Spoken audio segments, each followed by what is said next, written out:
El 18 Brumario de Luis Bonaparte, por Karl Marx. Capítulo 2. Reanudemos el hilo de los acontecimientos. La historia de la Asamblea Nacional Constituyente desde las jornadas de junio es la historia de la dominación y de la disgregación de la fracción burguesa republicana, de aquella fracción que se conoce por los nombres de republicanos tricolores, republicanos puros, republicanos políticos, republicanos formalistas, etc.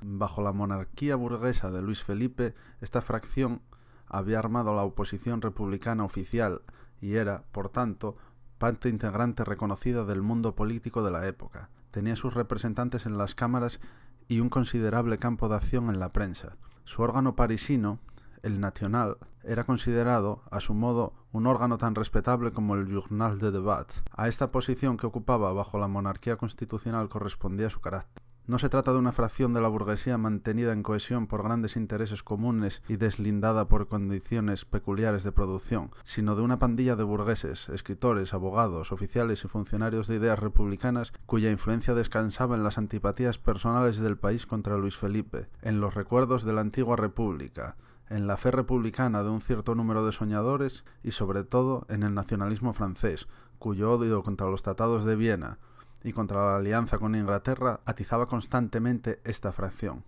Una parte de los partidarios que tenía el Nacional bajo Luis Felipe los debía a ese imperialismo recatado, que más tarde, bajo la República, pudo enfrentarse, por tanto, con él, como un competidor aplastante en la persona de Luis Bonaparte. Combatía a la aristocracia financiera, como lo hacía todo el resto de la oposición burguesa. La polémica contra el presupuesto, que en Francia se hallaba directamente relacionada con la lucha contra la aristocracia financiera, brindaba una popularidad demasiado barata y proporcionaba a los leading articles puritanos materia demasiado abundante para que no se la explotase. La burguesía industrial le estaba agradecida por su defensa servil del sistema proteccionista francés, que él, sin embargo, acogía por razones más bien nacionales que nacional-económicas.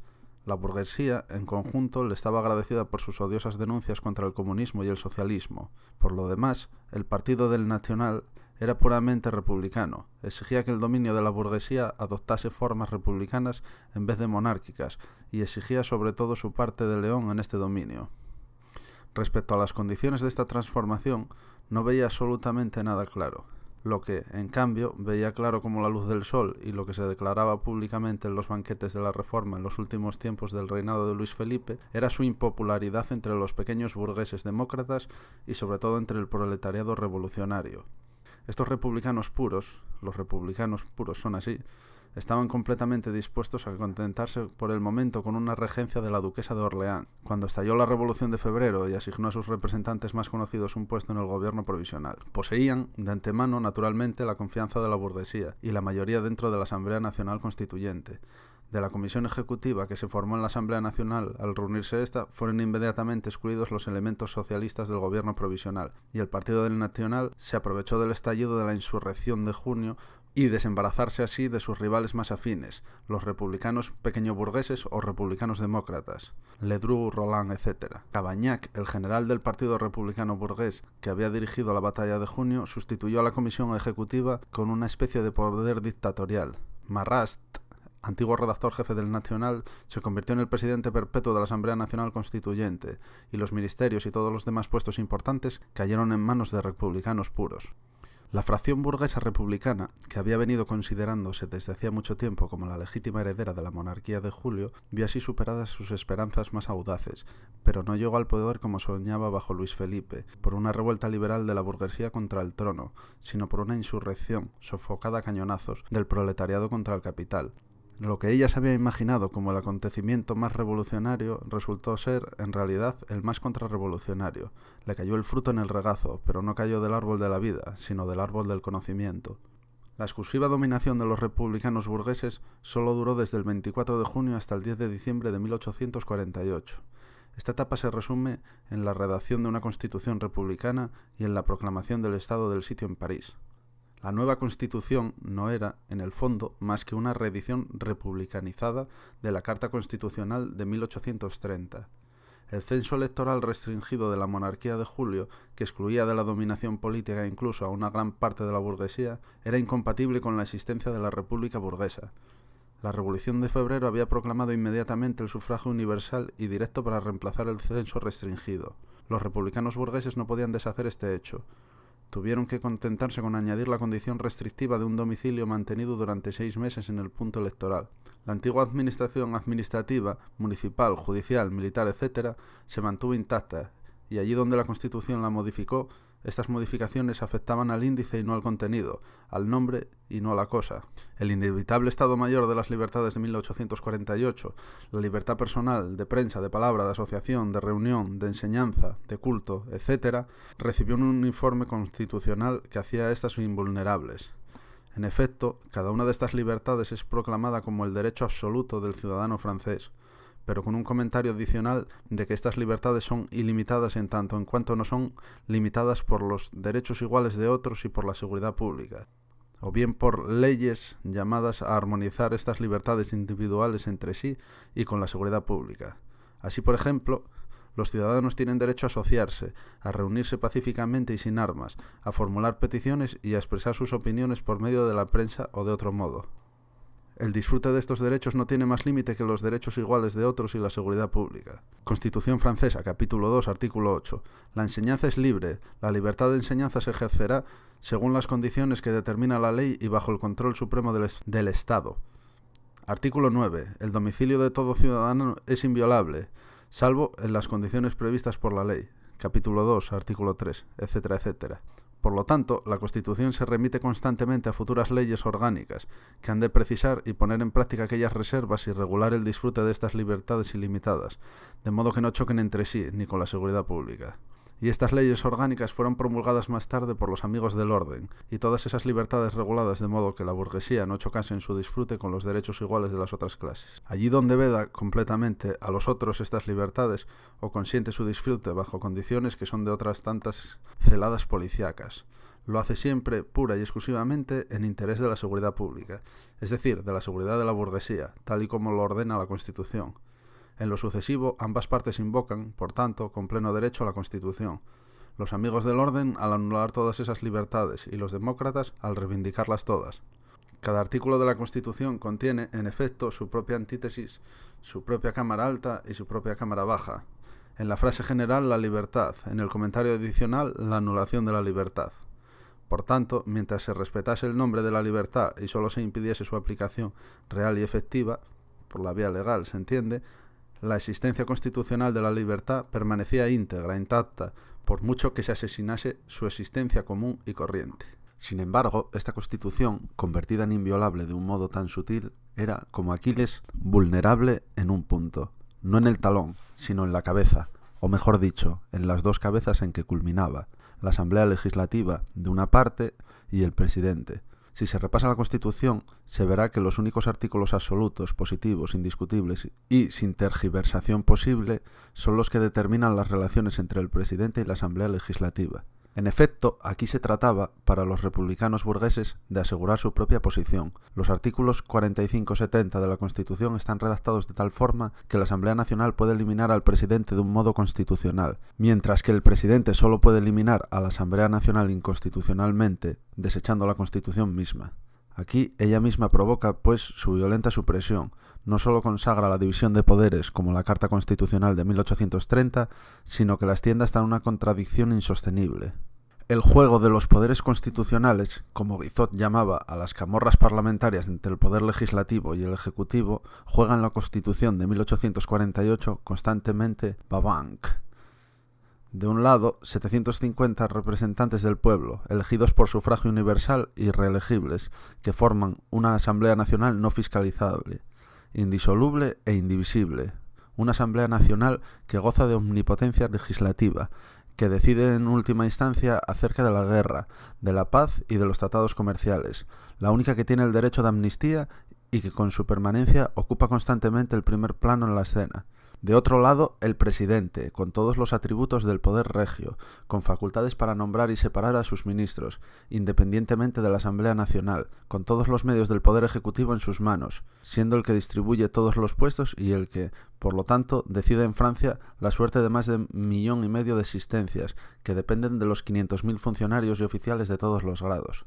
Tiene bajo su mando todo el poder armado, Goza del privilegio de indultar a delincuentes individuales, de dejar en suspenso a los guardias nacionales, de destituir, de acuerdo con el Consejo del Estado, los consejos generales y cantonales, así como los ayuntamientos elegidos por los mismos ciudadanos. La iniciativa y la dirección de todos los tratados con el extranjero son facultades reservadas a él, mientras que la Asamblea Nacional actúa constantemente sobre las tablas, expuesta a la luz del día y a la crítica pública. El presidente lleva una vida oculta en los Campos Elíseos, y además teniendo siempre clavado en los ojos y en el corazón el artículo 45 de la Constitución, que le grita un día tras otro: «Frère, il faut mourir». Tu poder acaba el segundo domingo del hermoso mes de mayo del cuarto año de tu elección, y entonces todo este esplendor se ha acabado y la función no puede repetirse. Y si tienes deudas, mira a tiempo de cómo te las arreglas para saldarlas con los 600.000 francos que te asigna la Constitución, si es que acaso no prefieres dar con tus huesos en Clichy al segundo lunes del hermoso mes de mayo.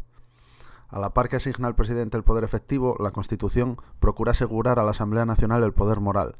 Aparte de que es imposible atribuir un poder moral mediante los artículos de una ley, la Constitución aquí vuelve a anularse a sí misma, al disponer que el presidente será elegido por todos los franceses mediante el sufragio universal y directo, mientras que los votos de Francia se dispersan entre los 750 diputados de la Asamblea Nacional. Aquí se concentran, por el contrario, en un solo individuo. Mientras que cada uno de los representantes del pueblo solo representa a este o aquel partido, a esta o aquella ciudad, a esta o aquella cabeza de puente, e incluso a la mera necesidad de elegir a uno cualquiera que haga el número de los 750, sin parar mientes minuciosamente en la cosa ni en el hombre. Él es el elegido de la nación, y el acto de su elección es el gran triunfo que se juega una vez cada 4 años en el pueblo soberano. La Asamblea Nacional elegido está en una relación metafísica como la nación, mientras que el presidente elegido está en una relación personal. La Asamblea Nacional representa sin duda, en sus distintos diputados, las múltiples facetas del espíritu nacional, pero el presidente se encarna en este espíritu. El presidente posee frente a ella una especie de derecho divino, es presidente por la gracia del pueblo. Tetis, la diosa del mar, había profetizado a Aquiles que moriría en la flor de la juventud. La Constitución, que tiene su punto vulnerable, como Aquiles, tenía también como este el presentimiento de muerte prematura. A los republicanos puros constituyentes les bastaba con echar desde el reino de las nubes de su república ideal una mirada al mundo profano, para darse cuenta de cómo a medida que se iban acercando a la consumación de su gran obra de arte legislativo, crecía por días la insolencia de los monárquicos, de los bonapartistas, de los demócratas, de los comunistas y su propio descrédito, sin que, por tanto, Tetis necesitase abandonar el mar y confiarles el secreto.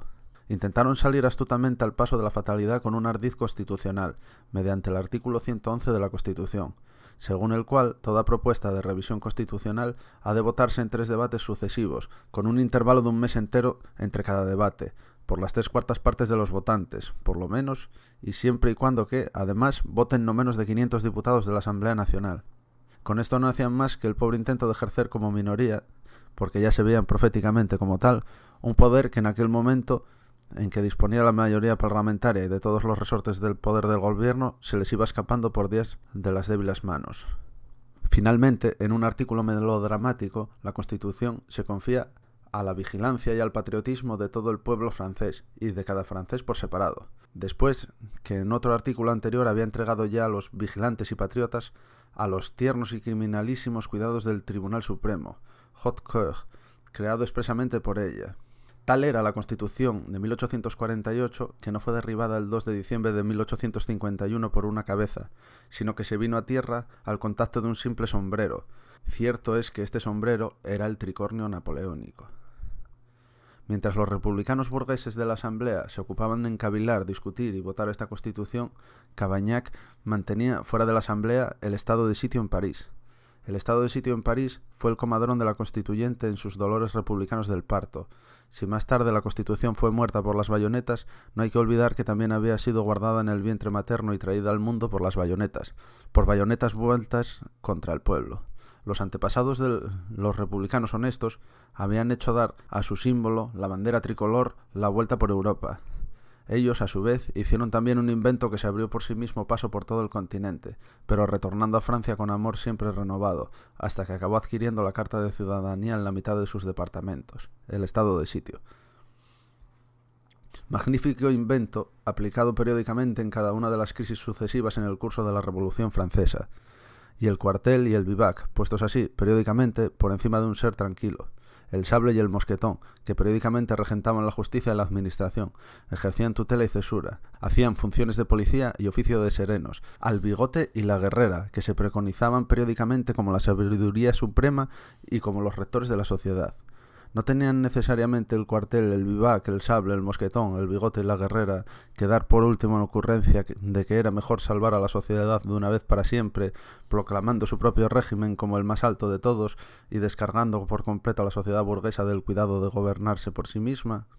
El cuartel y el vivac, el sable, el mosquetón, el bigote y la guerrera tenían necesariamente que dar en esta ocurrencia, con tanta mayor razón cuanto de que de este modo podían esperar también una mejor recompensa por sus altos servicios, mientras que limitándose a decretar periódicamente el estado de sitio y a salvar transitoriamente a la sociedad por encargo de esta o aquella fracción de la burguesía, se conseguía poco de sólido, fuera de algunos muertos y heridos y de algunas muecas amistosas de los burgueses.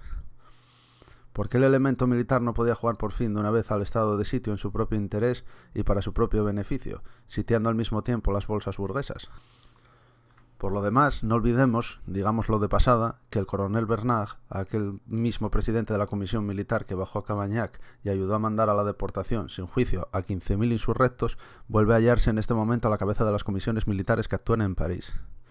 Si los republicanos honestos, los republicanos puros, plantaron con el estado de sitio en París el vivero que habían de criarse los pretorianos del 2 de diciembre de 1851, merecen en cambio que se ensalcen ellos el que, lejos de exagerar el sentimiento nacional como habían hecho bajo Luis Felipe, ahora, cuando disponían del poder de la nación, se arrastran a los pies del extranjero, y en vez de liberar a Italia, hacen que vuelvan a ocuparla los austriacos y los napolitanos.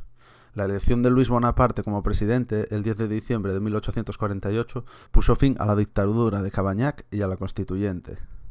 En el artículo 44 de la Constitución se dice: el presidente de la República Francesa no deberá haber perdido nunca la ciudadanía francesa.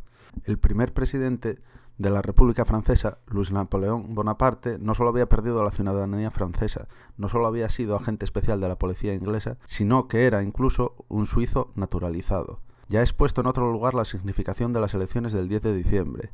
No debo volver aquí sobre esto.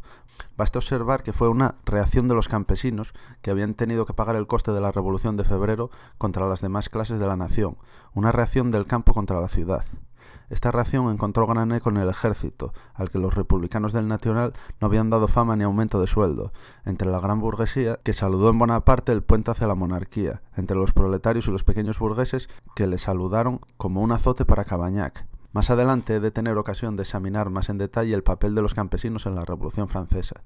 La época que va desde el 20 de diciembre de 1848 hasta la disolución de la Constituyente en mayo de 1849 abarca la historia del ocaso de los republicanos burgueses. Después de haber creado una república para la burguesía, de haber expulsado del campo de lucha al proletariado revolucionario y de reducir provisionalmente al silencio a la pequeña burguesía democrática, se ven ellos mismos puestos al margen por la masa de la burguesía, que con justo derecho embarga a esta república como cosa de su propiedad.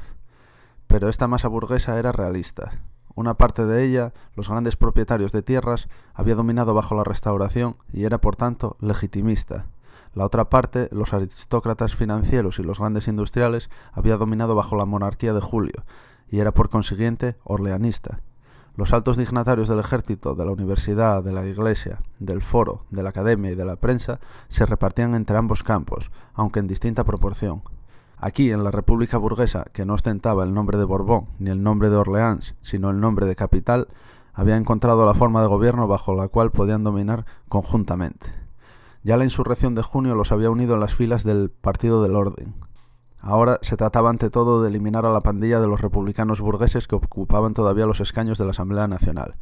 Y todo lo que estos republicanos puros habían tenido de brutales para abusar de la fuerza física contra el pueblo, lo tuvieron ahora de cobardes, de pusilánimes, de tímidos, de alicaídos, de incapaces de luchar para mantener su republicanismo y su derecho de legisladores frente al poder ejecutivo y los realistas. No tengo por qué relatar aquí la historia ignominiosa de su desintegración. No cayeron, se acabaron. Su historia ha terminado para siempre, y en el periodo siguiente ya solo figuran, lo mismo dentro que fuera de la Asamblea, como recuerdos. Recuerdos que parecen revivir de nuevo tan pronto como se trata el mero nombre de república y cuantas veces el conflicto revolucionario amenaza con descender hasta el nivel más bajo. Diré de pasada que el periódico que dio su nombre a este partido, El Nacional, Se pasó en el periodo siguiente al socialismo. Antes de terminar con este periodo, tenemos que echar todavía una ojeada retrospectiva a los dos poderes, uno de los cuales anuló al otro el 2 de diciembre de 1851, mientras que desde el 20 de diciembre de 1848 hasta la disolución de la Constituyente vivieron en relaciones maritales. Nos referimos, de un lado, a Luis Bonaparte y del otro lado, al Partido de los Realistas Coligados, al Partido del Orden, al Partido de la Gran Burguesía. Al tomar posesión de la presidencia, Bonaparte formó inmediatamente un ministerio del Partido del Orden, al frente del cual se puso a Odilon Barrot, que era, nótese bien, el antiguo dirigente de la fracción más liberal de la burguesía parlamentaria. Por fin, el señor Barrot había cazado la cartera de ministro cuyo espectro le perseguía desde 1830, y más aún, la presidencia del ministerio, pero no como lo había soñado bajo Luis Felipe, como el jefe más avanzado de la oposición parlamentaria, sino con la misión de matar un parlamento y como aliado de todos sus peores enemigos, los jesuitas y los legitimistas.